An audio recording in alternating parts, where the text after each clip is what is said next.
For more than 30 years, the people of Red Creek honored Sarah Whitmore as the faithful widow of the town's most respected rancher. Every spring, she placed fresh flowers on Jacob Whitmore's grave, and every year the town praised her unwavering devotion. But on the morning an old cowboy rode back into town after decades away, he stopped before the grave, looked Sarah in the eye, and quietly said 7 words that left everyone speechless. Sarah was never Jacob Whitmore's wife. The silence that followed would uncover a hidden promise, a forgotten family, and a sacrifice so extraordinary that it changed everything the town believed about love, loyalty, and the woman they thought they had known all along. The first light of dawn spread gently across the rolling hills surrounding Whitmore Ranch, painting the endless grasslands in shades of gold. Sarah Whitmore stood outside the weathered barn with a feed bucket resting against her hip, listening to the familiar sounds that had greeted her every morning for nearly 30 years. Horses shifted inside their stalls, chickens wandered through the yard, and cattle grazed quietly beyond the split-rail fence. The ranch no longer bustled with hired hands as it once had, but everything remained carefully maintained. Sarah made certain of that. At 61, her silver-streaked hair was tucked neatly beneath a faded hat, and years of honest work had left quiet strength in every movement. She opened the stable door and greeted the old gelding that had once belonged to Jacob Whitmore. "Morning, Ranger," she said softly, stroking the horse's neck before filling its trough. The horse nuzzled her shoulder as though recognizing a voice it had trusted for decades. Sarah smiled, though the smile faded as her eyes drifted toward the distant hill overlooking the ranch cemetery. Today marked another anniversary, another year since Jacob had been laid to rest. By mid-morning, wagons and riders began arriving from the nearby town of Red Creek. The annual memorial had become a tradition so deeply rooted that few people remembered exactly when it had started. Families carried flowers.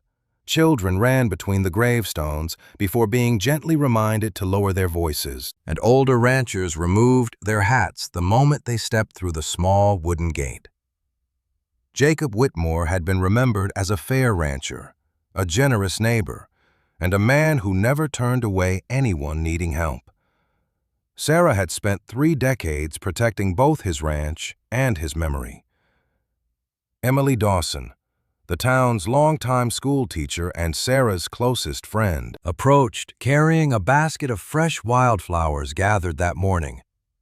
"You were here before everyone again," Emily said with a warm smile. Sarah nodded. "Someone should be." Emily carefully placed the flowers beside the simple granite headstone. "Jacob would be proud of what you've done with the ranch." Sarah remained quiet for a moment before answering.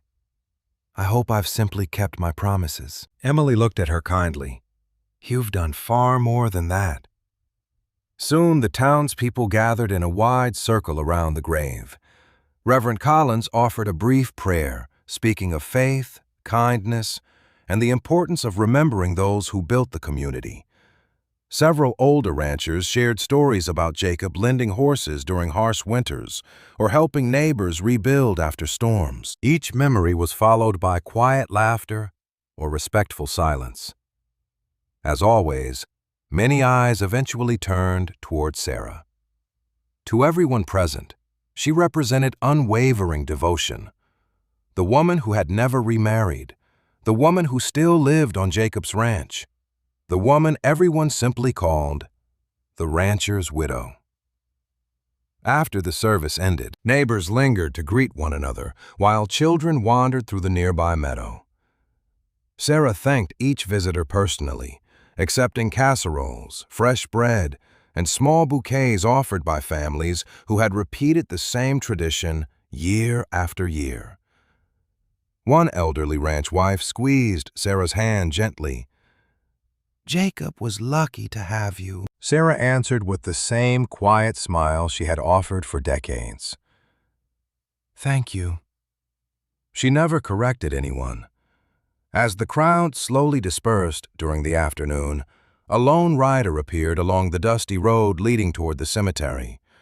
His horse moved at an easy pace beneath the weight of an aging cowboy whose broad shoulders had begun to stoop with time. A worn bedroll rested behind his saddle, and years of travel showed in the faded leather of his coat.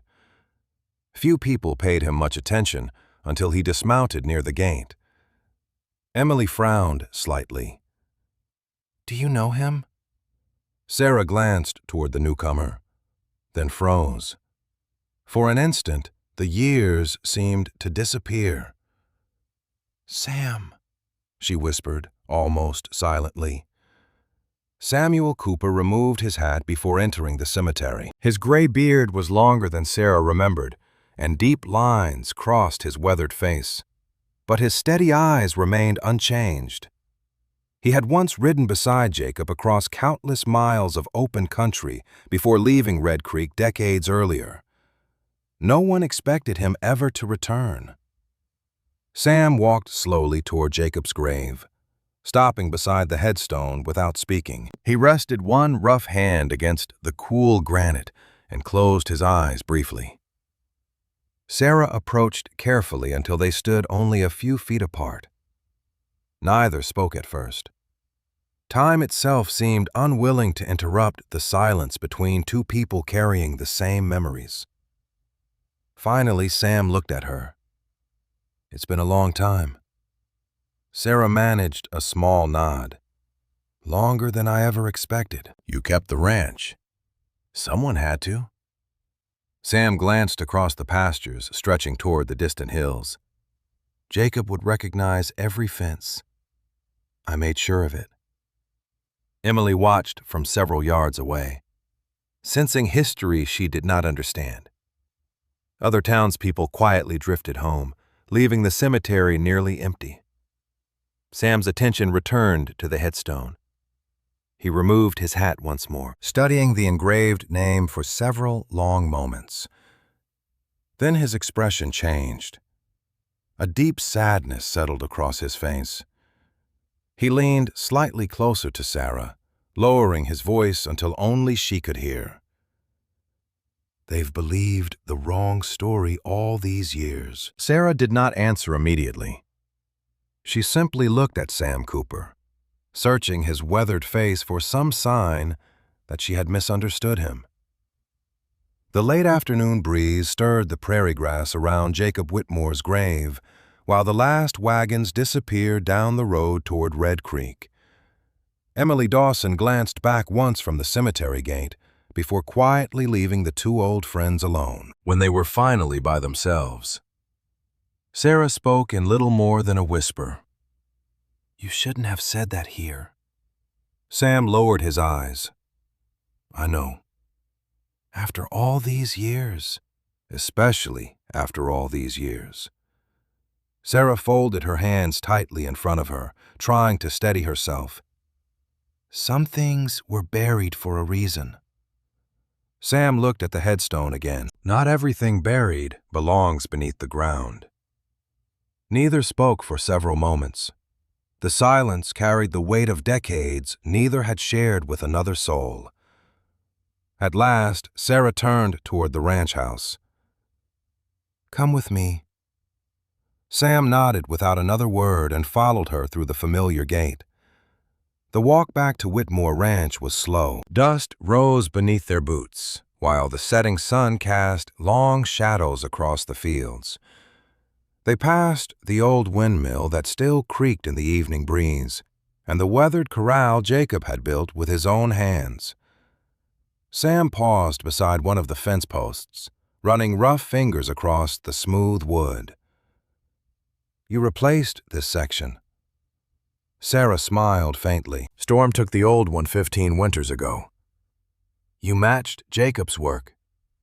"I learned from the best." Sam's expression softened. "He always said nobody noticed the details the way you did." Sarah looked ahead instead of answering. The compliment stirred memories she had spent years learning to quiet. When they reached the porch, Sarah opened the front door and invited him inside. The ranch house looked much as it had decades earlier. The stone fireplace remained at the center of the room. Shelves held carefully polished books, and Jacob's old rifle still rested above the mantel, untouched except for regular cleaning. Nothing felt neglected. Instead, every object seemed preserved with quiet respect. Sam removed his hat as he entered. "It feels like yesterday." Sarah walked toward the kitchen. "Coffee? I'd like that."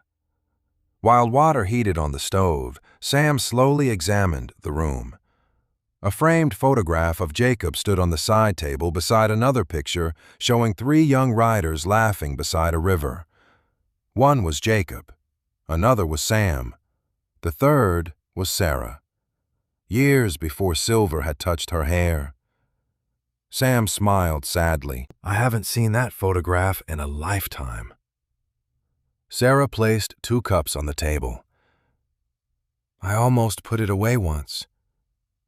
"What changed your mind?" "I remembered laughter deserves to be remembered too." They sat across from one another in silence until Sam finally spoke. "I never thought I'd come back." "Then why did you?" Instead of answering immediately, Sam reached for the worn leather saddlebag resting beside his chair. He loosened the straps carefully, almost reverently, before lifting out a cloth bundle wrapped in faded canvas. Sarah's face grew still. She recognized the care with which he handled it long before she knew what it contained. Sam slowly unfolded the cloth. Inside rested an old leather-bound journal, its edges worn smooth by years of handling. Sarah inhaled sharply. "No." Sam looked at her gently. "He asked me to keep it safe." Her eyes never left the journal. "I thought it was lost." "It nearly was." Sam rested one hand on the weathered cover. "I carried it everywhere after I left Red Creek." Sarah's voice became unsteady. "All these years?" I made him a promise. She reached toward the journal but stopped before touching it. The leather looked cracked with age, yet she immediately recognized the careful stitching Jacob had done himself. "He wrote in that almost every evening," she whispered. "When the cattle drives ended, when the snow trapped us for weeks, even when—" Her voice faded. Sam nodded quietly. "He never stopped writing." Sarah leaned back in her chair, emotion rising despite years of discipline. "Why bring it now?" Sam met her eyes. "Because I'm an old man, Sarah. Promises don't last forever if the people keeping them don't." The room fell silent, except for the gentle crackle of firewood settling in the stove. Outside, horses shifted in the stable, while evening birds settled into the cottonwoods lining the creek. Sarah finally looked away from the journal and toward the window overlooking the ranch. "Jacob trusted you." "He trusted you more." She closed her eyes briefly. "Don't say that." "It's true." Sam's voice remained calm. "He told me more than once that if anything happened to him, you'd know what was right." Sarah swallowed hard. "I didn't always know, but you still carried the burden." Before she could answer, a knock sounded at the front door. Sarah quickly folded the cloth back over the journal before standing. When she opened the door, Emily Dawson stood outside holding a small basket. "I baked too much bread," Emily said with a smile that quickly faded as she noticed Sam inside. "I hope I'm not interrupting." "Not at all," Sarah answered, though her voice carried unusual tension. Emily stepped inside and greeted Sam warmly. "It's been many years." "Too many," he replied. Emily looked between the two old friends. Their conversation had clearly stopped the moment she arrived. Sarah's hands rested protectively on the edge of the table near the covered bundle, while Sam sat unusually quiet. Emily had known Sarah for most of her life. She recognized the signs whenever something troubled her. "Everything all right?" Sarah answered too quickly. "Of course." Emily smiled politely, but doubt lingered in her eyes. After sharing a few minutes of ordinary conversation about the memorial and the coming harvest, she gathered her basket and headed for the door. Before leaving, she glanced once more toward the table. The corner of the leather journal had become visible beneath the folded cloth. Emily noticed Sarah immediately pull the fabric back into place. She said nothing, but curiosity quietly settled in her mind. When the front door closed again, Sam slowly uncovered the journal once more.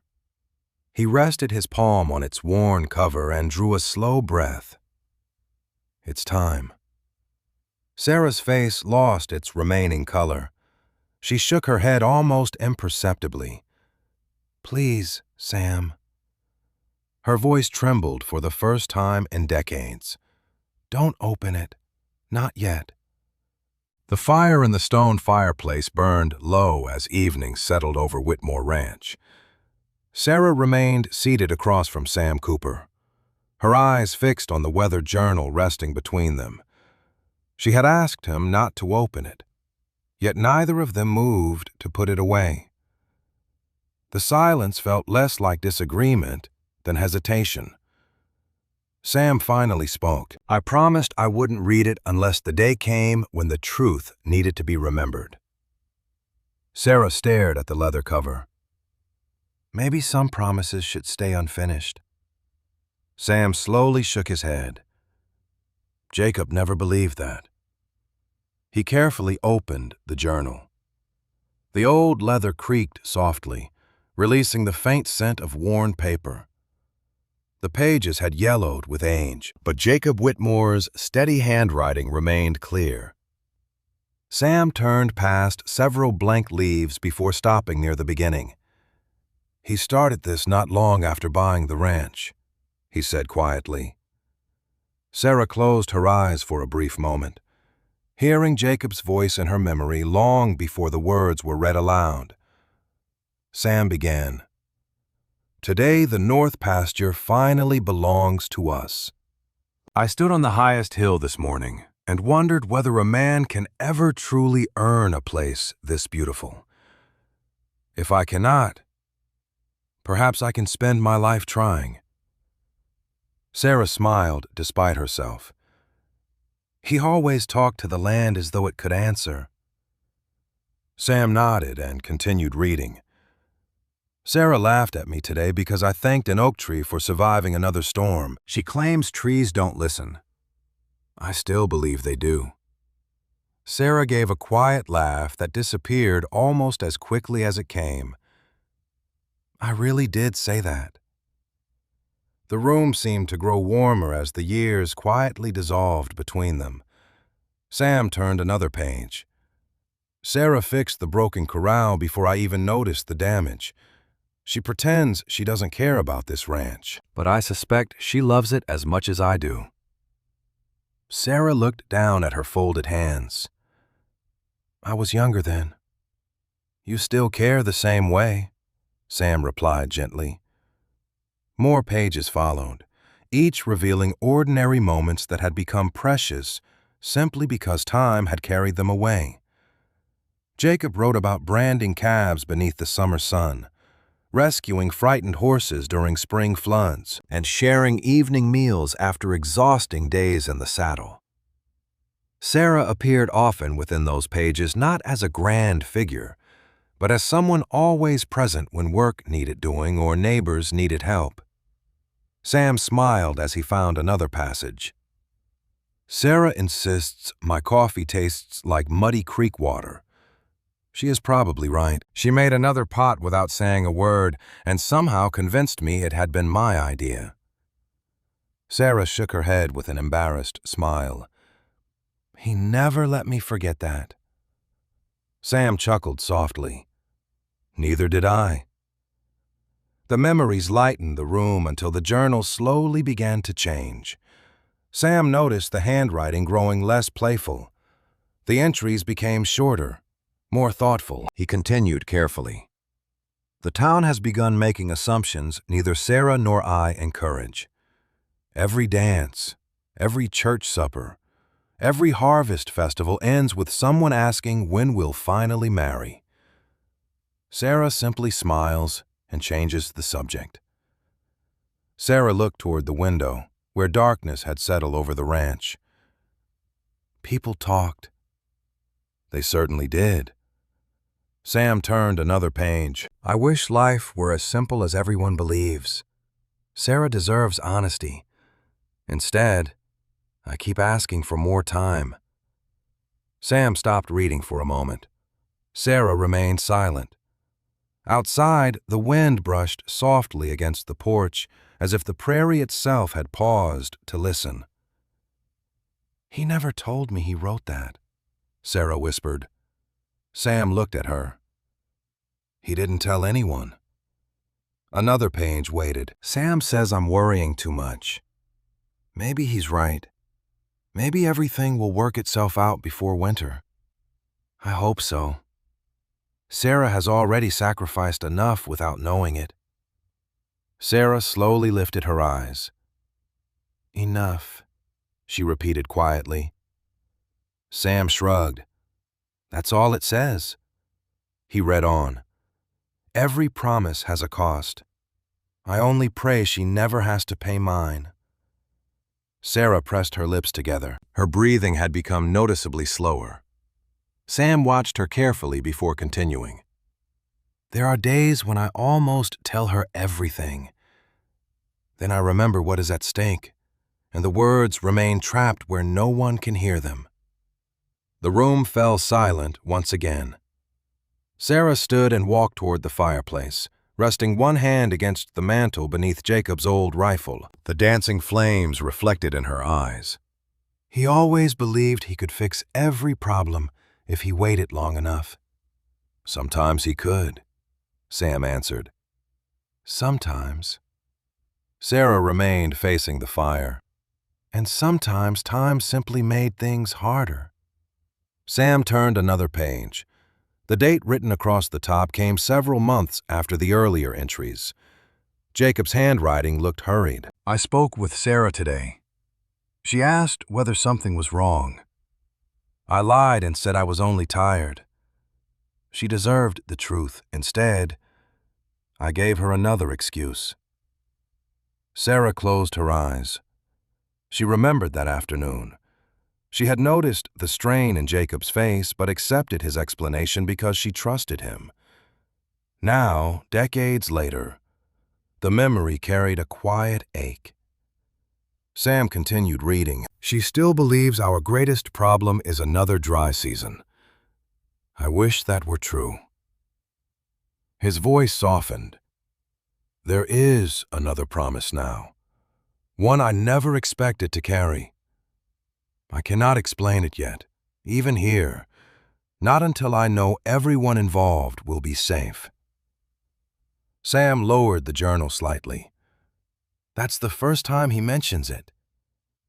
Sarah did not answer immediately. Her fingers rested lightly against the fireplace stones as tears slowly gathered in her eyes. She had spent years convincing herself that memory had dulled with time. Instead, every sentence seemed to return her to the young woman who had believed the future was simple and certain.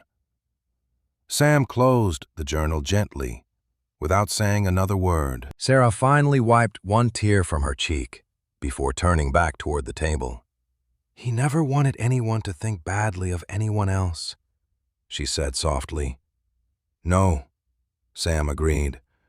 He never did.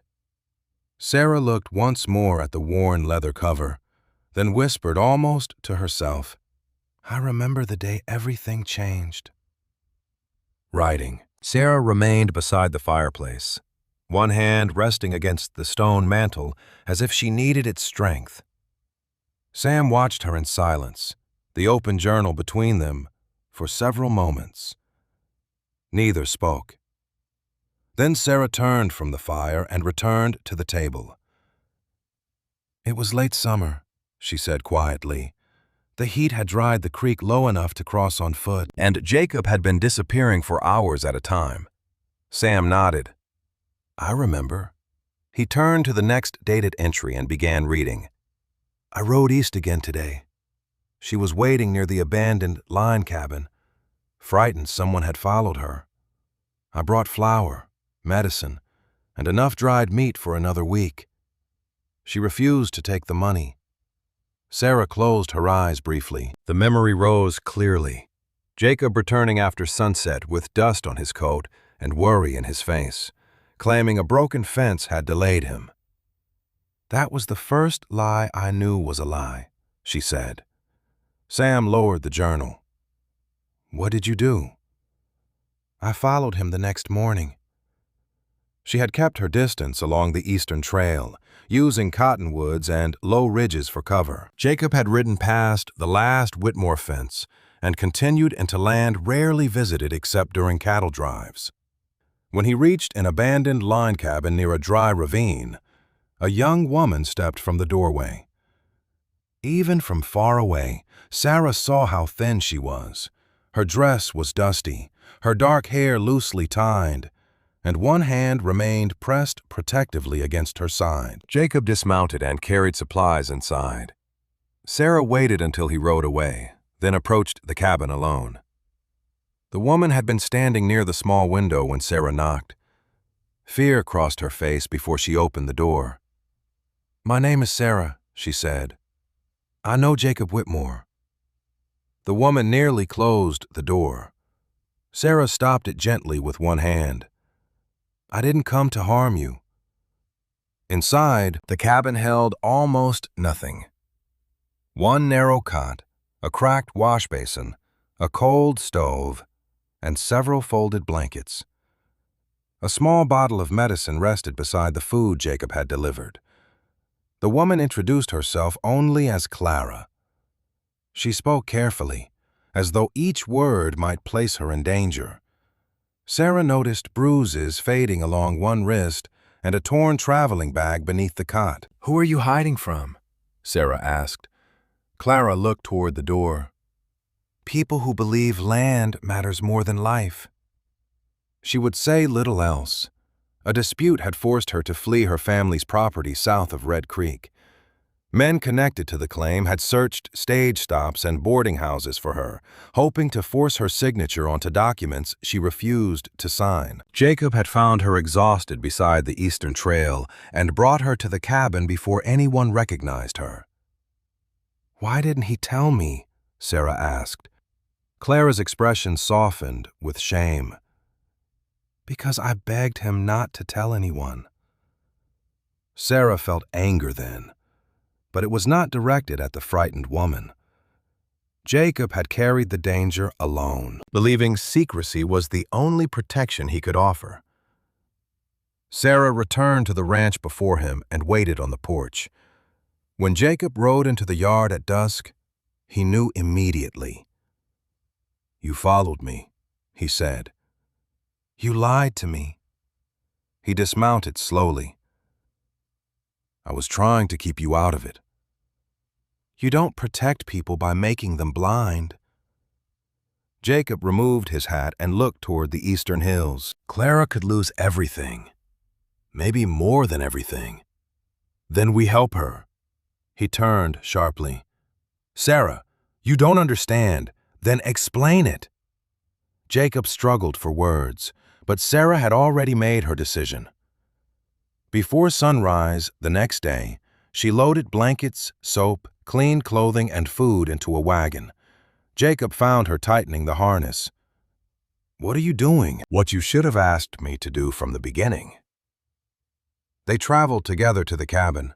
Clara resisted at first, insisting she could manage alone. But Sarah saw the fever in her eyes and the weakness in her hands. She cleaned the cabin, prepared broth, and washed the bruised wrist while Jacob repaired gaps in the roof. Over the following weeks, Sarah returned often, sometimes with Jacob and sometimes alone.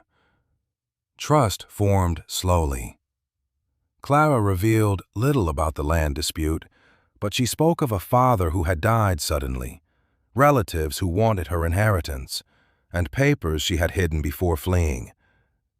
Each answer created another question, yet Sarah never pressed harder than Clara could bear. Back in Red Creek, Emily noticed Sarah's repeated trips east. One afternoon, she stopped by the ranch with school records for a family living beyond the creek and found Sarah packing medicine into a saddlebag. "You've been busy lately," Emily observed. Sarah tied the bag closed. "Someone needs help." "Someone I know?" "Not yet." Emily studied her friend's face. "Does Jacob know?" "He knows." "Then why do both of you look worried every time anyone asks where you've been?" Sarah managed a faint smile. "Because Red Creek can turn concern into gossip before supper." Emily accepted the answer, though uncertainty remained in her expression. That evening, Sam read another passage from Jacob's journal. "Sarah found Clara today. I feared anger, but instead she brought blankets and stayed until the fever broke. I should have known she would choose compassion before judgment. She sees a frightened person and asks what must be done, never what people will say." Sarah lowered her gaze. Sam turned the page. Clara trusts Sarah now, perhaps more than she trusts me. This should bring relief, but the danger has not passed. Riders were seen south of town asking questions. I moved her farther from the main trail and told no one except Sarah. Sam paused. "I didn't know that part." "Jacob stopped telling you because you were preparing for the northern drive," Sarah said. "He wanted fewer people involved." Another entry described the practical strain of hiding Clara. Food had to be carried without attracting attention. Medicine came from a neighboring settlement to avoid questions in Red Creek. Sarah altered her routes and began traveling after dark. One stormy night, she reached the cabin to find Clara crouched near the stove, shaking with pain. Sarah helped her to the cot and remained until morning. "That was when I understood there was more Jacob hadn't told me," Sarah said. Sam looked up from the journal. "What did you learn?" Sarah did not answer. Instead, she pointed toward the next page. Jacob's handwriting there was uneven, pressed deeply into the paper. Sam read slowly. "Sarah knows now why Clara cannot travel. The danger is no longer hers alone. There is a child coming, and every promise I have made has become heavier than before." Writing. Sam let the journal rest open on the table. But neither he nor Sarah spoke for several moments after the words about the unborn child settled into the quiet room. The crackling fire was the only sound between them.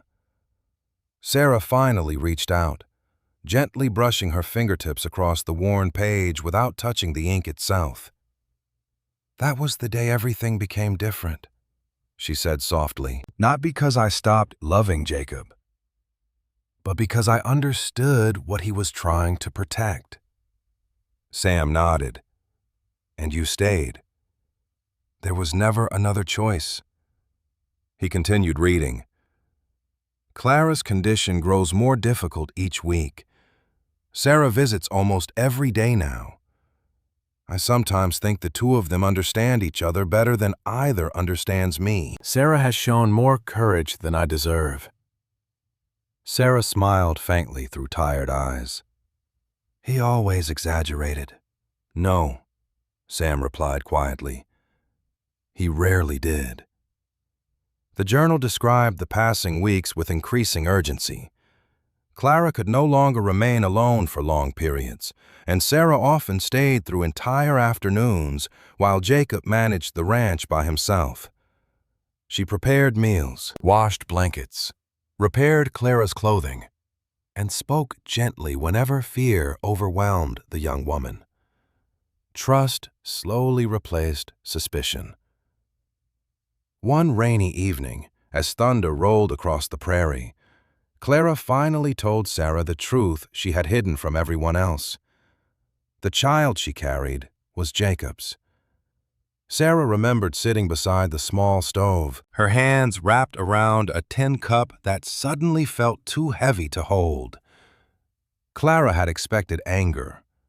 Instead, Sarah simply lowered the cup onto the table and remained silent until Clara's tears subsided. "I never meant to hurt anyone," Clara whispered. "Neither did Jacob." Sarah looked at the frightened young woman for a long time before asking only one question. "Does he know?" Clara nodded through tears. "He found me after I ran away. I wanted to disappear before anyone discovered I was carrying his child. He said he wouldn't abandon us." Sarah closed her eyes briefly. In that painful moment, disappointment, heartbreak, and compassion all existed together.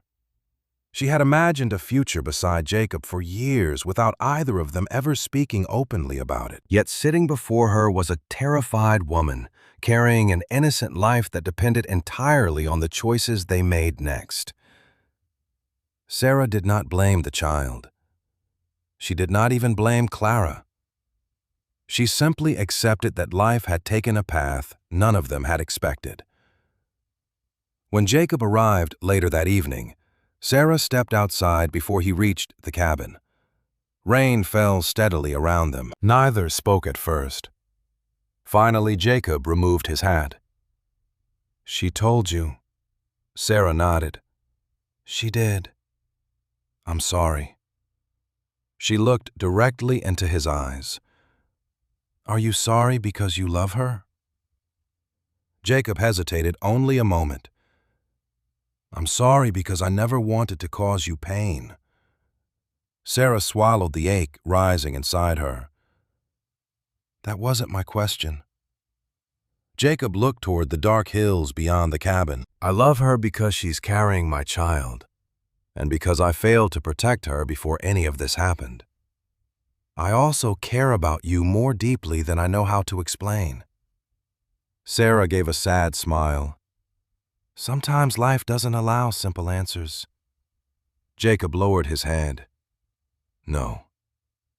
They stood together in the rain, knowing that whatever future either had imagined was quietly disappearing. The following morning, Jacob asked Sarah to accompany him to the small church several miles west of Red Creek, where an elderly minister rarely questioned unexpected visitors.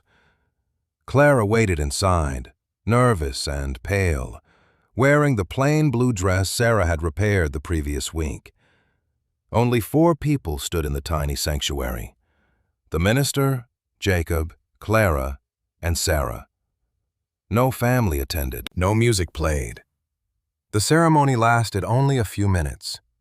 When the minister pronounced them husband and wife, Clara began crying softly. Jacob squeezed her hand before turning toward Sarah. Their eyes met only briefly. Nothing needed to be said. Sarah stepped forward, embraced Clara gently, and whispered, "You're not alone anymore." After the ceremony, they walked outside into the bright autumn sunlight. The minister wished them peace before returning to the church. Jacob lingered beside Sarah while Clara waited near the wagon. "You didn't have to stay," he said quietly. Sarah looked across the open fields. "Yes, I did. You owe me nothing. This isn't about owing you." She paused. "It's about doing what's right." Jacob's voice grew unsteady. "I never wanted this to become your burden." "Then don't waste the sacrifice." He reached into his coat pocket and removed a small folded paper. "If anything ever happens to me," Sarah interrupted gently. "Nothing is going to happen." Jacob gave a faint, uncertain smile. Humor me. She accepted the folded paper but never opened it. Instead, she slipped it into her dress pocket. I promise I'll keep it safe. Jacob nodded. Thank you. That evening, Sam turned another page in the journal. Today I married Clara. There was no celebration, only relief. Sarah stood beside us with more grace than I deserved. I will spend the rest of my life trying to repay a kindness that can never truly be repaid. Sam paused before reading the next lines. Once Clara and the baby are safe, I will tell the whole town the truth. Sarah should never have to carry another person's silence. She deserves a life that belongs entirely to her. Sarah quietly looked away. He meant every word, she whispered. I know, Sam answered. More entries followed over the next several weeks. Jacob wrote about preparing legal papers, improving the ranch before winter, and making plans to bring Clara and the child home openly once the danger surrounding the land dispute had ended. Each page reflected hope instead of fear. For the first time in months, he believed the future might finally become honest. Sam reached the final entry before a long gap in the journal. Jacob's handwriting remained steady. Tomorrow I ride into Red Creek to meet the lawyer. After that, there will be no more secrets. Sarah has carried enough. The truth belongs to everyone now. Sam slowly lowered the journal. Sarah closed her eyes. He left before sunrise, she said. He said he'd be home by supper. Her voice almost disappeared. He never came back. The room remained silent after Sarah's final words. Sam slowly closed the journal, though neither of them needed the written pages to remember what happened next. Some memories had never faded. Sarah stood and walked to the front window overlooking the pastures, where the fading evening light stretched across the same fields Jacob had ridden through on his final morning. He smiled before he left, she said quietly. He said he'd be back before supper, because there was finally good news to bring home. Sam removed his hat and rested it on his knee. I was already north with the cattle drive when I heard.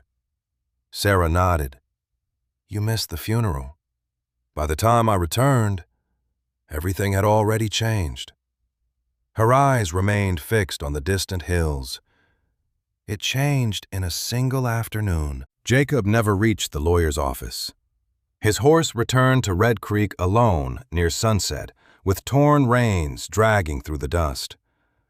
Search parties rode through the surrounding valleys until dawn before finding Jacob at the bottom of a rocky slope where his horse had apparently lost its footing along a narrow trail. The town doctor could only confirm what everyone already feared. The fall had been fatal. News spread through Red Creek before noon the following day. Ranchers stopped their work. Shopkeepers closed their doors.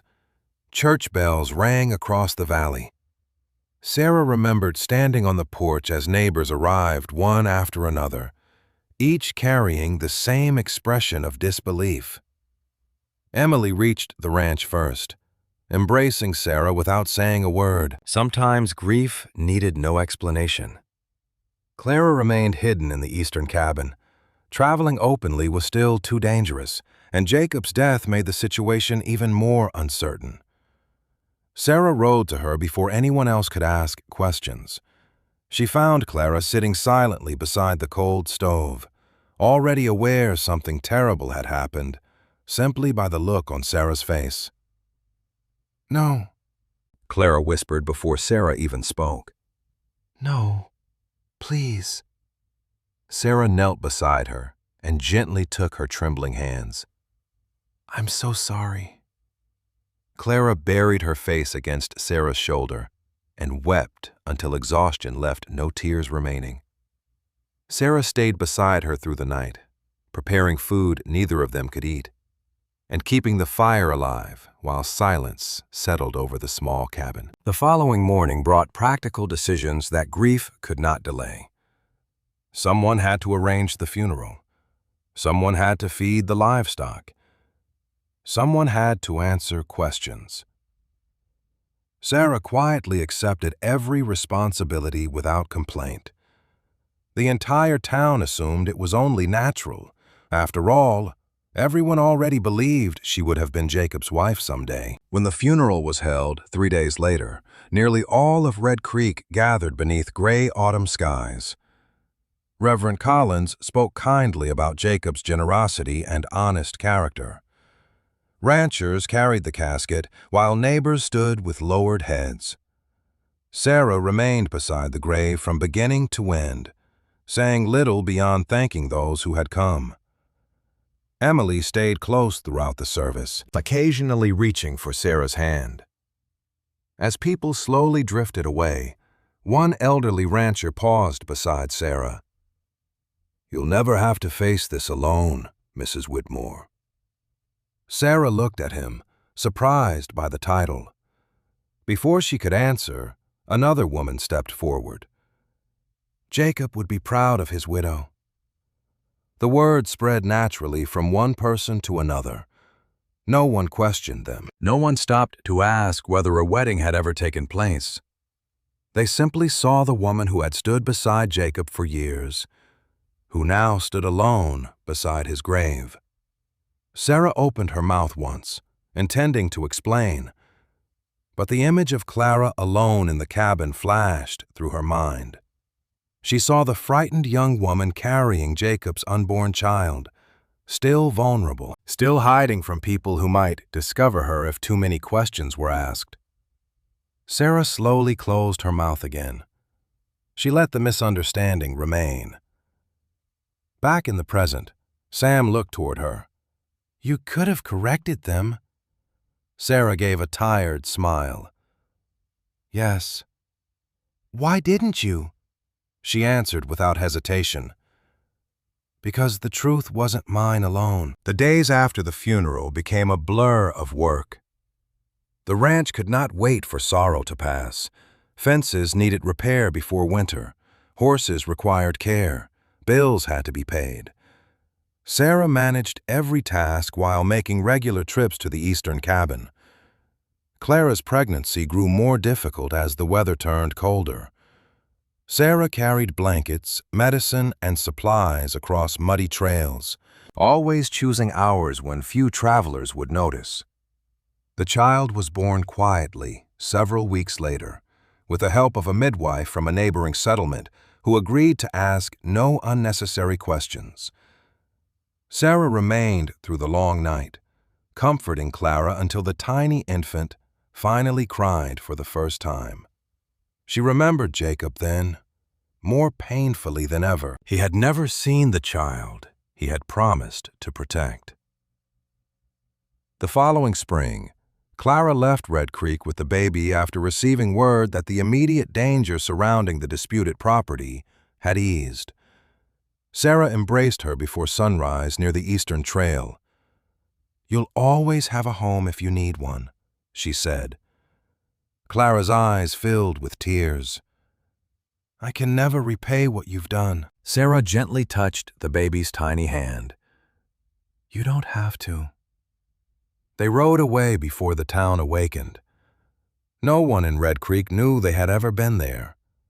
Months later, Sam returned from the cattle drive. Jacob's death had already become part of the town's history.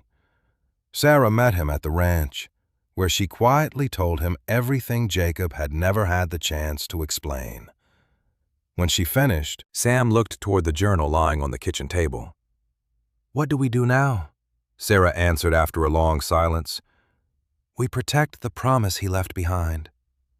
Sam agreed to carry the journal away with him when work called him west again.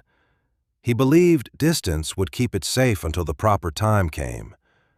Before leaving, he asked Sarah one final question. "What if people keep calling you Jacob's widow?" Sarah looked across the ranch Jacob had loved. "Then let them." Years passed. The title remained. Sarah never encouraged it, but she never denied it either. She simply continued caring for the ranch exactly as Jacob would have wanted. People praised her loyalty, believing she was honoring her late husband. Only Sarah knew she was honoring something far greater than appearances, a promise made to protect an innocent family. Sam reopened the journal in the present and carefully reached into the back cover. Tucked inside was a single folded envelope that had yellowed with age. Sarah immediately recognized it. Her breathing caught for just a moment. She quietly reached into the pocket of her apron and removed another folded paper, worn from decades of careful keeping. Looking at both documents, she walked to the fireplace. Without hesitation, she placed her own folded paper into the flames. The edges blackened, curled, and disappeared into glowing ash. She watched until nothing remained.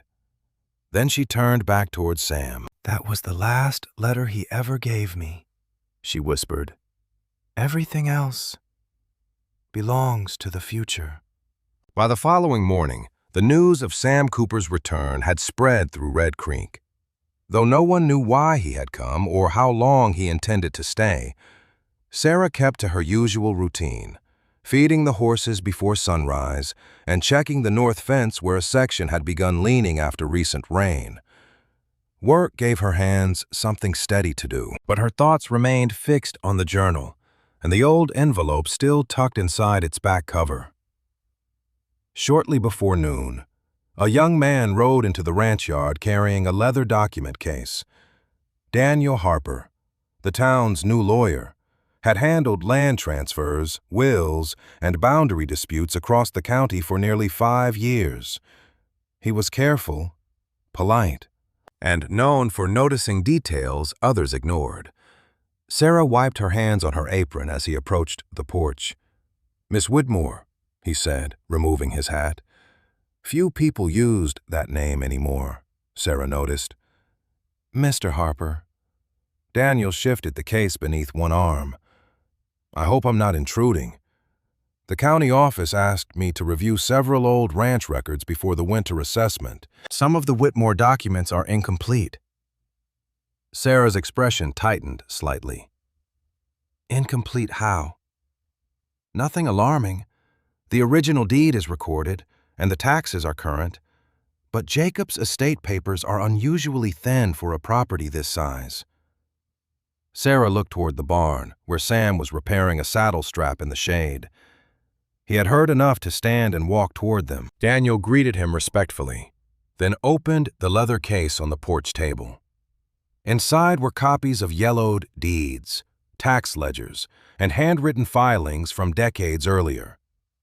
"After Jacob died," Daniel explained, "the ranch remained under his name for several years before the county began listing you as caretaker. There was no formal probate transfer and no marriage certificate attached to the estate record."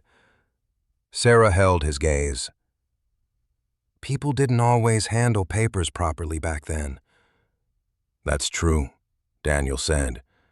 "But the county wants the chain of ownership clarified. I only need to compare these copies with whatever documents remain in the house." Sam glanced at Sarah. She gave a small nod. "There are boxes in Jacob's office." The room had remained locked for years except when Sarah cleaned it. Dust gathered lightly on the shelves, but the desk, chair, maps, and ledgers stood exactly where Jacob had left them. Daniel worked carefully through each box while Sarah and Sam watched. Most papers were ordinary livestock receipts, grazing agreements, equipment invoices, and letters from neighboring ranchers.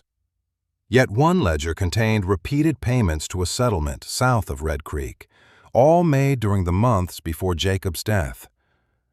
No purpose was written beside them. Daniel traced the faded entries with one finger. "Do you know what these were for?" Sarah answered carefully. "Supplies." "For the ranch?" "Not all of them." Daniel looked up, sensing the boundary in her voice, and chose not to press. A wagon appeared on the road before he could continue. Sarah stepped toward the window. A young woman sat beside the driver, holding a worn traveling bag in her lap. She was perhaps 32, with dark hair pinned beneath a simple hat and an anxious expression she tried to hide. When the wagon stopped, she thanked the driver, then stood alone in the yard for several seconds as though gathering courage. Sarah walked outside to meet her. "Can I help you?" The stranger looked from Sarah to the ranch house. "I'm looking for information about the Whitmore family." Sarah felt Sam move quietly behind her.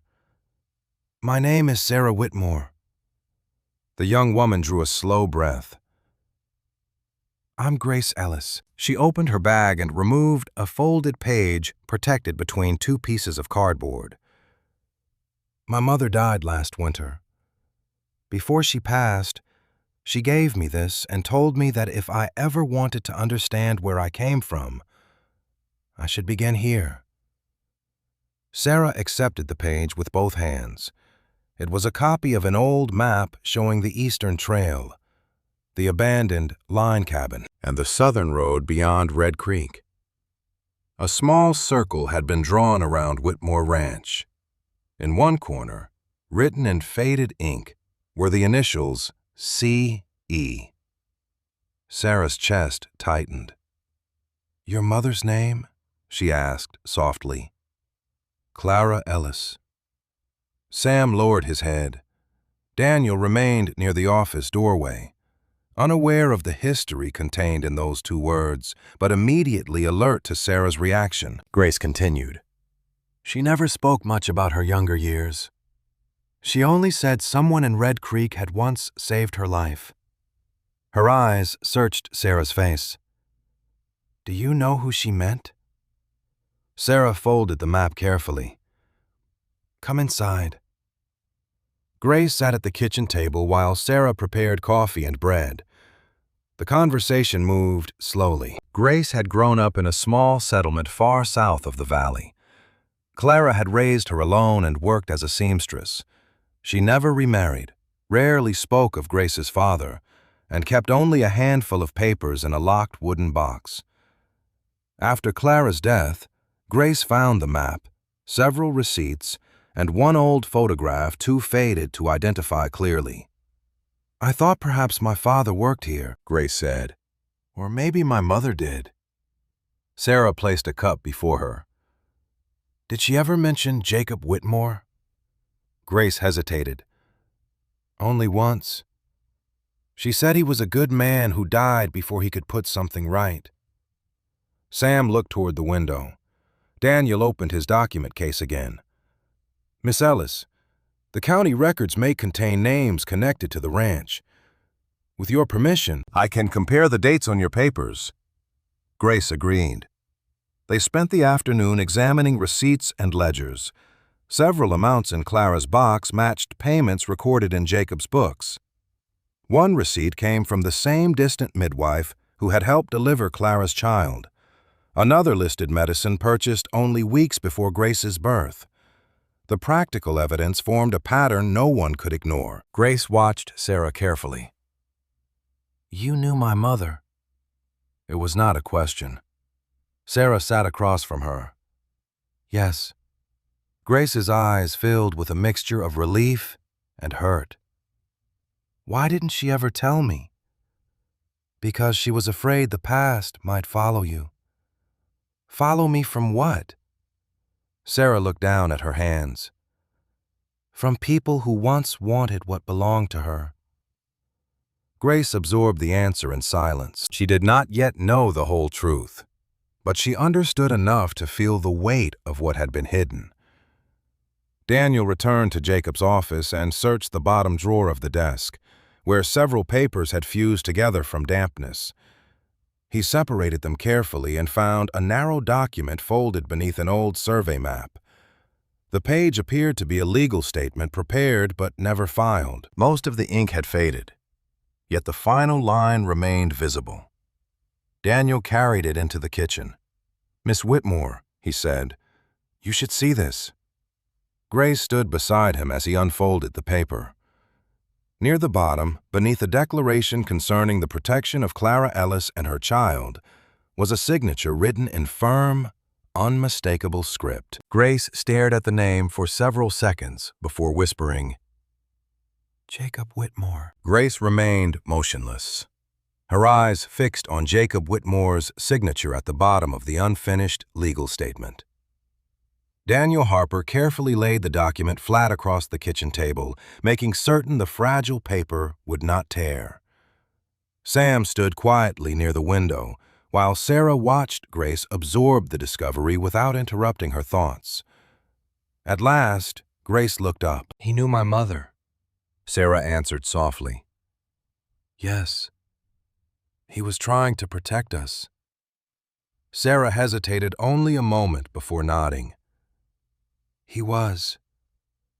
Grace lowered herself slowly into the chair again. Then why was nothing ever finished? No one answered immediately.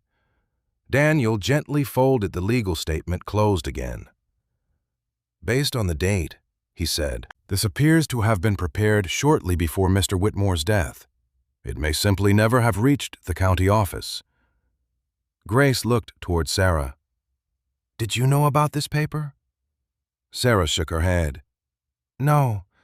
I knew he planned to meet a lawyer that morning, but I never saw the documents." Daniel glanced toward Sam. "There may be more answers in the journal." Sam rested one hand on the worn leather cover. "There are." Sarah closed her eyes briefly. For 30 years, she had protected another family's future by remaining silent. Now, every piece of the past seemed to be finding its way back into the light without her searching for it. She slowly returned to the table and sat beside Grace. "There are things you deserve to know," she said quietly. "But they shouldn't come from guesses or half-finished papers." Grace nodded. "Then tell me the truth." Sarah looked at Sam. "Read it." Sam opened the journal near its final written pages. The handwriting was firmer than before, though the words carried a greater sense of urgency. He began reading aloud. "If anyone ever reads these pages after I am gone, I pray they judge kindly the people who remained. Sarah has carried burdens that should never have belonged to her. Clara has lived with fear no mother should know. If blame must fall upon anyone, let it rest with me." Grace listened without moving. Sam turned the page. "The child deserves a future untouched by old disputes and careless gossip." Sarah agreed to help not because she owed me anything, but because she believes every innocent life deserves protection. I will never forget that gift." Sarah lowered her head. Daniel quietly stepped back, recognizing that he was no longer simply reviewing legal records. He was witnessing a family's hidden history. Sam continued, "If the day comes when the danger has passed, everything must be made honest. Clara should never hide again. Sarah should never carry another person's silence. I intend to tell the town everything myself." His voice stopped for a moment before he read the final complete entry. "Tomorrow I meet with the lawyer. After the papers are prepared, there will be no more secrets." The room became completely still. Grace wiped away a tear before it reached her cheek. "He really meant to tell everyone." "Yes," Sarah answered. "He did." Grace looked at her carefully. "Then why didn't you?" Sarah folded her hands together. "Because after he died, there was no longer a way to tell the truth without placing your mother and you at risk. The people searching for Clara had never truly disappeared. We didn't know who might still be listening." Grace thought about her mother's quiet life, the constant moving, the refusal to speak about the past. For the first time, those choices made sense. "She wasn't ashamed," Grace whispered. "She was protecting me." She loved you, Sarah replied. Every decision she made came from that love.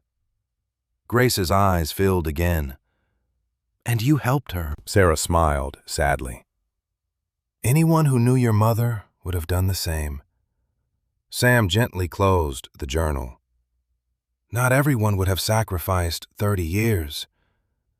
Sarah looked toward the front window where the afternoon sun warmed the familiar pastures. It never felt like sacrifice while there was still someone to protect. Daniel cleared his throat quietly. Miss Whitmore, if this journal and the legal statement are preserved together, the county can finally correct the historical record whenever you choose. Sarah studied the worn journal for a long moment. It had survived storms, cattle drives, decades of silence, and the passing of nearly everyone who understood its contents. She reached out and rested one hand upon it. For years I believed keeping silent was the last promise I owed Jacob. She looked at Grace with gentle affection. Now I think keeping silent may be the one promise he never wanted me to keep forever. Grace slowly reached across the table until her hand rested beside Sarah's. Neither woman spoke. They did not yet know exactly how the town would respond or what questions would follow once the truth became public. But the fear that had shaped 3 decades had finally begun to loosen its grip. Sarah drew a slow breath and looked at Sam. Tomorrow, she said with quiet certainty, we'll tell Red Creek everything. The following afternoon, nearly the entire town of Red Creek gathered inside the white clapboard church where Jacob Whitmore's funeral had been held 30 years earlier. Word had spread that Sarah Whitmore wished to speak after the regular community meeting, and curiosity had filled every pew long before the bell stopped ringing. Ranchers stood along the back wall, merchants filled the center rows, and families whispered quietly while trying to guess what could have brought the town's most private woman before them. Emily Dawson sat near the front, watching Sarah with concern and encouragement. Daniel Harper stood beside the pulpit, holding a leather folder containing the legal statement, copies of the county records, and several pages from Jacob's journal. Sam Cooper remained a few steps behind him. Grace Ellis sat alone in the first row, her hands folded tightly in her lap. Reverend Collins welcomed everyone, then stepped aside. Sarah has something important to share, he said gently. Sarah walked slowly to the front of the room. She looked across the familiar faces she had known almost her entire life. Some had worked beside Jacob. Others had been children when he died.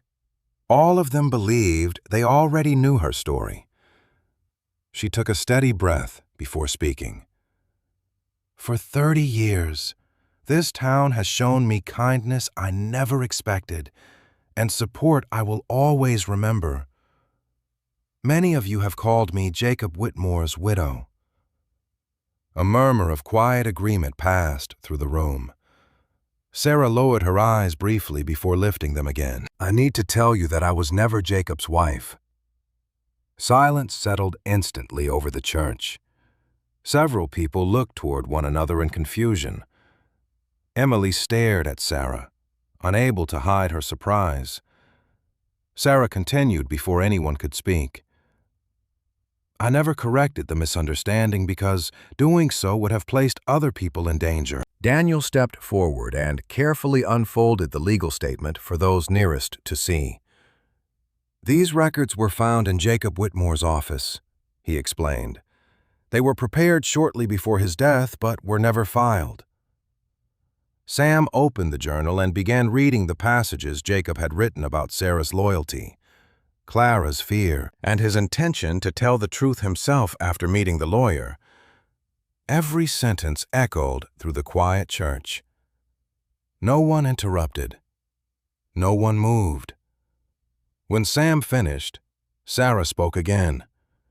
She told them about finding Clara alone in the abandoned cabin, about the frightened young woman carrying Jacob's child, about helping through illness and hardship, and about standing beside them when Jacob quietly married Clara before the child's birth. She did not hide her own heartbreak, yet she never blamed anyone. She simply described the choices they had faced and the promises they had made. "Jacob died before he could tell you himself," she said softly. "After that, I believed protecting Clara and her child mattered more than correcting what people assumed about me." Tears filled Emily's eyes as understanding slowly replaced decades of mistaken belief. One elderly rancher who had once called Sarah Mrs. Whitmore lowered his hand. "All these years," he whispered.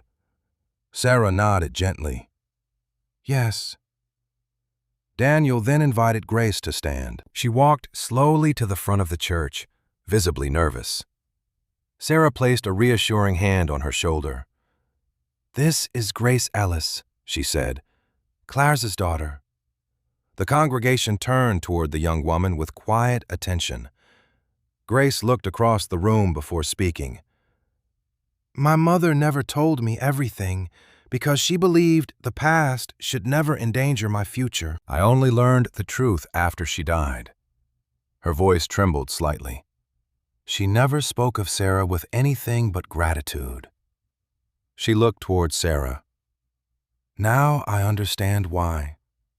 Emily rose from her seat and crossed the aisle without hesitation. She stopped before Sarah, tears running freely down her face. "You carried this alone." Sarah smiled gently. "Not entirely. Sam knew. Clara knew." Emily shook her head. "You should never have had to." She embraced Sarah tightly, and for the first time since Jacob's death, Sarah allowed herself to weep openly before the people of Red Creek. One by one, others stood. No accusations came. No anger filled the room. Instead, the silence gave way to quiet understanding. Several neighbors approached Grace, introducing themselves kindly. Others thanked Sarah for a sacrifice they had never imagined. The elderly rancher who had once addressed her as Jacob's widow removed his hat. "Forgive us," he said. "We honored the wrong story." Sarah gently shook her head. "You honored the kindness you believed you saw. There is nothing to forgive." Daniel carefully gathered the documents once more. "The county records will finally reflect the truth," he announced. Jacob Whitmore married Clara Ellis. Sarah Whitmore served as caretaker of the ranch and guardian of their confidence until this day. Grace turned toward Sarah, emotion filling her voice. "My mother always said one person changed the course of our lives. I thought she meant Jacob." She reached for Sarah's hands. "She meant you too." Sarah looked into Grace's eyes and saw not only Clara's features, but also Jacob's quiet kindness reflected there. The years of silence suddenly felt lighter than they ever had before. As the meeting ended, townspeople gathered outside beneath the broad autumn sky. Conversations continued in hushed voices, but they no longer centered on gossip or confusion. They spoke instead of courage, loyalty, and the quiet strength that had lived among them unnoticed for 3 decades. Sarah stood beside Jacob's old friend and Jacob's daughter, watching the people of Red Creek leave the church with new understanding. For the first time in many years, she no longer felt alone beneath the weight of the truth. Writing. The weeks that followed brought a quiet kind of change to Red Creek. Nothing happened all at once. The cattle still grazed beneath the same wide sky, wagons still rolled along the dusty streets, and the church bell continued to mark each Sunday morning. Yet every conversation about Jacob Whitmore, Sarah Whitmore, and the old ranch carried a different understanding. People no longer spoke of a faithful widow waiting beside the grave of her husband.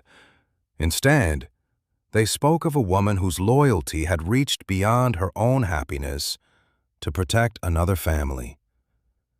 Sarah accepted neither praise nor sympathy with comfort. She simply returned to the work that had shaped most of her life. Before sunrise, she still fed the horses, inspected fences, balanced ranch accounts, and walked the fields Jacob had loved. The difference was not in the work itself, but in the feeling that accompanied it. The burden she had carried alone for 30 years had finally been shared. One crisp autumn morning, Daniel Harper arrived with several carefully prepared documents. They gathered around the kitchen table where so many memories had returned through Jacob's journal. Sam Cooper sat beside the fireplace while Grace Ellis stood quietly near the window overlooking the pastures. Daniel placed the papers in front of Sarah. "The county has completed every correction," he said. "The historical records now reflect Jacob and Clara's marriage. The journal, legal statement, and supporting documents will be preserved with the county archives, so future generations understand what truly happened." Sarah nodded gratefully. "Thank you." Daniel smiled. "There is one more matter." He produced a final document. Jacob intended this ranch to remain a place of care rather than conflict. Because there was never a completed transfer before his death, the county asked how you wished ownership to be settled now that the truth is known. Sarah looked toward Grace. Grace immediately shook her head. "My mother never wanted to take anything from you. She never did," Sarah agreed. Grace stepped closer. "This ranch became your life's work. My mother always said it survived because of you." Sarah smiled warmly. "It survived because many people kept their promises." Daniel listened quietly while the two women spoke. After a long conversation, they reached a decision together. The ranch would remain under Sarah's care for the rest of her life, after which it would pass to Grace, not as repayment for the past, but as a shared inheritance that honored both branches of Jacob's family. Daniel signed the final page before offering the pen to each of them. Sarah signed first. Grace signed beside her. When the ink dried, Daniel carefully folded the papers. "I believe Mr. Whitmore would have approved." Sam chuckled softly. "Jacob would have said we spent too much time talking and not enough fixing fences." Laughter filled the room, gentle and genuine. It was the first time Sarah had laughed without feeling guilt close behind it. During the following days, Grace remained at the ranch. She helped mend tack, learned the routines Sarah had followed for decades, and listened to stories about Jacob that had nothing to do with secrets or sorrow. Sarah told her about Jacob thanking oak trees after storms, ruining every pot of coffee he attempted to make, singing badly while repairing fences, and pretending not to notice whenever Sarah quietly corrected his mistakes. Grace laughed often. "Mother never told stories like these." Sarah smiled. "She probably wanted you to remember him as a good man." Grace looked across the pasture where horses grazed peacefully. "Now I remember him as a real one." Emily Dawson visited almost every afternoon. The friendship she and Sarah had shared for years grew even stronger now that no silence stood between them. One evening, they sat together on the porch watching the sunset spread across the prairie. Emily reached over and gently squeezed Sarah's hand. "I keep thinking about all the times I wished you would find happiness again." Sarah smiled thoughtfully. "I did find happiness." Emily looked surprised. Sarah watched the golden light settle over the fields before answering. "It simply didn't look the way anyone expected." Emily nodded slowly, understanding at last. A week later, the people of Red Creek gathered once more at the cemetery. This time, no speeches had been planned. No official ceremony had been announced. Neighbors simply came because they wanted to be there. Someone had placed fresh flowers beside Jacob's headstone. Another bouquet rested nearby beneath a newly carved marker bearing Clara Ellis's name, brought from the southern settlement according to her final wishes. Grace stood quietly before her mother's grave for several minutes before joining Sarah beside Jacob's. Sam removed his hat. Emily bowed her head. The prairie wind moved gently through the tall grass, carrying with it the familiar sounds of distant cattle and rustling cottonwoods. Sarah knelt and placed a small bouquet of wildflowers at Jacob's grave, just as she had every spring for 3 decades. This time, however, she spoke aloud without fear. "You kept your promise as long as you could," she whispered. "The rest was simply left to us." Grace stepped beside her. "Thank you," she said softly. Sarah looked up. "For what?" Grace smiled through tears. "For giving me my parents back." Sarah rose slowly. She reached for Grace's hand, and together they stood in peaceful silence. There were no more secrets hidden beneath the weight of mistaken names. No promises remained trapped inside forgotten journals. Only truth remained, carried gently by those willing to protect it without bitterness, as the others quietly walked back toward town. Sarah lingered beside the grave one final moment. She looked across the rolling hills, the ranch in the distance, and the people whose lives had become part of her own. For the first time since Jacob rode away that autumn morning so many years before, she felt no unfinished conversation waiting inside her heart. She touched the cool stone lightly before turning toward the path home. The burden she had carried for half a lifetime no longer belonged to one woman alone.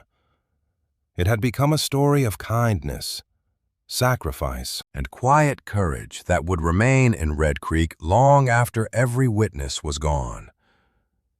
Sarah walked beside Grace toward Whitmore Ranch beneath the wide western sky, not as the rancher's widow everyone had believed her to be, but as the woman whose greatest act of love had been giving another family the chance to live in peace.